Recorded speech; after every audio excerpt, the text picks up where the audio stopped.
안녕하세요. 인고 원포인트입니다. 초등용 25개년 기출분석 원포인트 강의. 오늘부터는 도덕을 시작하도록 할 텐데요. 도덕 지도서 총론에서 가장 많이 출제된 주제는 무엇일까요? 네, 정답은 바로 평가 방법입니다.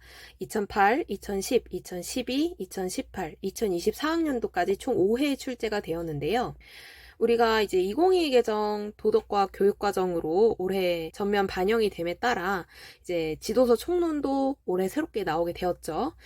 그런데 평가 방법 지도서 총론 부분을 이미 보신 분들은 아시겠지만 지난 교육과정과 이번 교육과정의 지도서 총론의 평가 방법은 차이가 거의 없습니다. 그래서 옛날 기출도 여전히 유효하게 학습을 해야 되는 것을 알 수가 있고 지필평가법부터 이제 포트폴리오법까지 굉장히 다양하게 출제가 되었어요.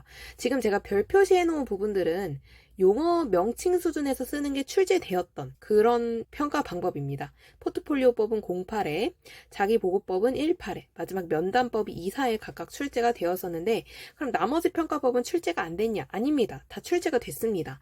도덕과 지도서 총론의 평가 방법은 크게 두 가지 유형으로 출제가 되는데 하나는 설명을 주고 평가 방법의 용어를 묻는 문제입니다. 그게 바로 이제 08, 18, 24에 해당을 하겠죠.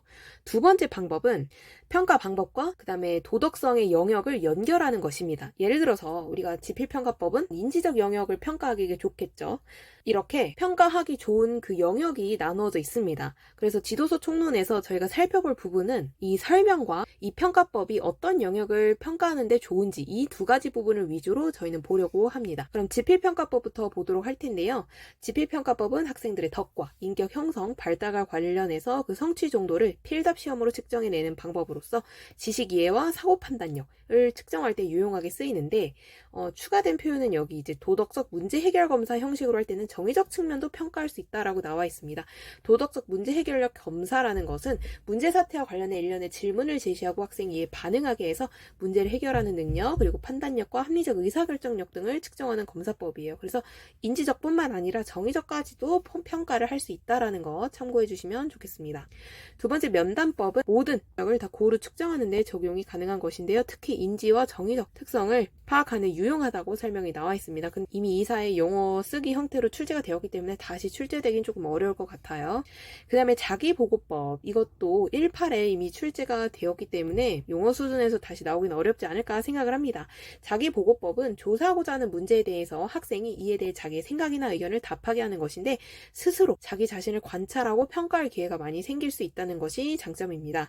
측정할 수 있는 것은 아무래도 내면적인 움직임과 가치, 태도적인 부분을 많이 측정을 할 수가 있게 되겠죠. 다음 평정법은 평가자가 학생의 도덕적 특성을 어떤 척도상의 유목이나 숫자의 연속체 위에 분류, 기록, 정리함으로써 평가하는 것으로 어떤 정도나 수준을 측정하고자 할 때 주로 사용을 합니다. 그 다음에 관찰법은 어떤 평가 대상이 되는 사람이나 현상을 주의 깊게 그리고 가능한 한 정확하게 지각하고 기록하는 방법인데요. 학생의 행동을 주의 깊게 관찰하고 관찰한 사실의 구체적인 기록을 근거로 학생의 도덕적 성장과 변화 정도를 평가할 수 있습니다. 평정법과 관찰법은 지도서 총론에서는 어떤 특정 영역을 평가하기 좋다라는 부분의 서술이 빠져 있어서 정리를 하진 않았어요. 다음에 학생 상호평가법 같은 경우 한 집단에서 그 집단 구성원들의 상호작용 양상이나 집단의 성질, 구조, 의도성을 알아보기 위해 고안된 것으로 결국에 교사가 아닌 학생의 눈으로 동료 학생의 도덕적 특성을 평가하는 것인데 뜻밖의 신뢰도와 타당도가 높게 확보될 수 있다는 장점이 있습니다. 그 밖에 수행평가 및 기타의 방법들이 나오게 되는데요. 서술형 검사, 그 다음에 구술시험이 차례대로 나오게 됩니다. 구술시험 같은 경우에는 아무래도 면접법 이나 자기보고법의 한 형태로서 지식, 가치, 태도, 행동, 실천, 그러니까 두루두루 모든 영역을 다 평가하기 좋다는 것을 알 수가 있고요. 찬반 토론법 같은 경우에는 특정 문제에 관해 학생들이 토론하게 하는 것으로서 정의적인 특성이나 인지적인 특성을 평가할 수가 있겠습니다.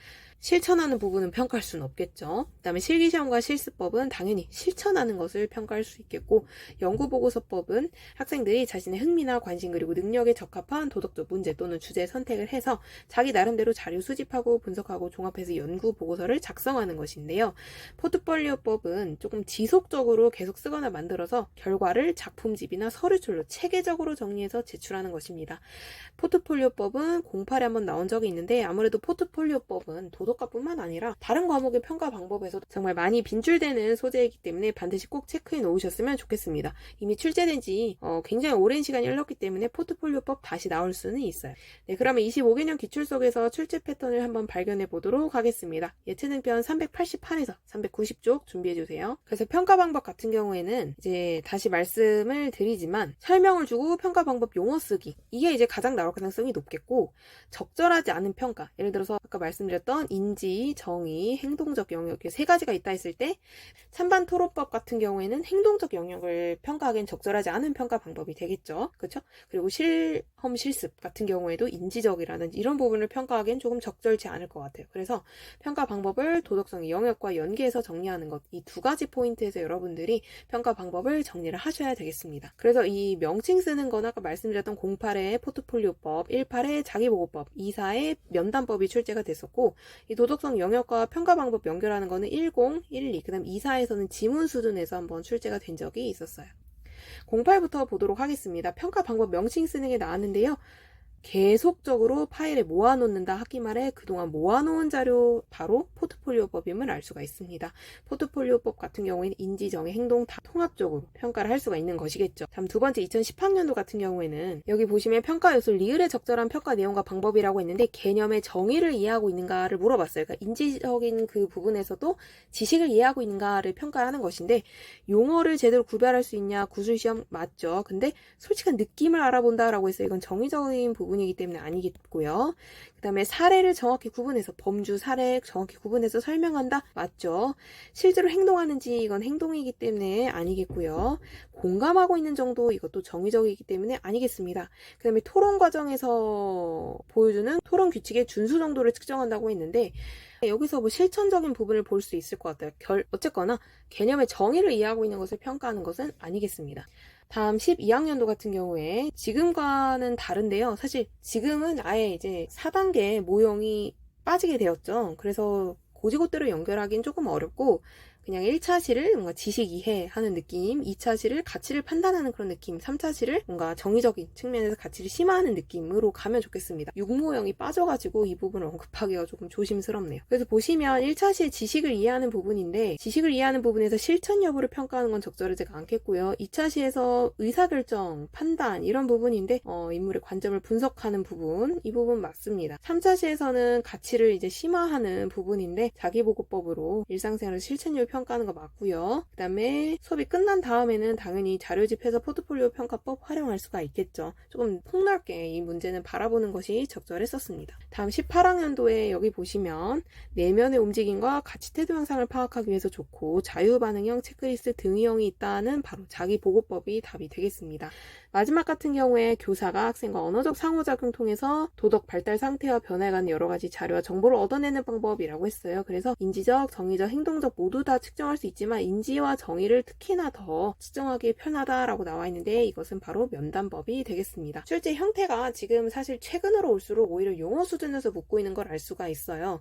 그런데 제가 이제 2, 4학년도에서 지문 수준에서 어떤 영역을 평가하기 좋은지가 언급이 되었다고 말씀을 드렸잖아요. 그러니까 여전히 똑같습니다. 도덕과에서 평가 방법을 학습하실 때는 이 설명도 알아야 되겠지만 어떤 영역을 평가하기 좋은지 그 영역도 함께 연결지어서 알아두실 필요가 있다는 거죠. 그러니까 영역을 직접적으로 어느 영역을 평가하기 어렵냐라고 물을 수도 있겠지만, 사실 이제 어떤 특정 평가 방법이 어떤 특정 하나 영역만 오로지 평가할 수 있는 건 아니잖아요. 그러니까 여러 가지가 걸칠 수 있기 때문에 그 영역을 묻기는 조금 쉽지는 않을 것 같고, 오히려 이런 식으로 어떤 영역을 평가할 수 있는지를 지문에 충분히 힌트로서 제공을 하는 식으로 노출이 될 수는 있겠죠. 그래서 지금까지 이제 설명을 보고 용어 쓰기, 그 다음에 평가 방법에 어울리는 측정 가능한 영역, 이 연결하는 거, 이게 지금 두 가지 방향으로 평가 방법에서 출제가 되고 있는 것을 알 수가 있습니다. 네, 그럼 마지막 함께 풀면 좋은 인고 원포인트 봉투 모의고사 문항으로 마무리해 보도록 할 텐데요.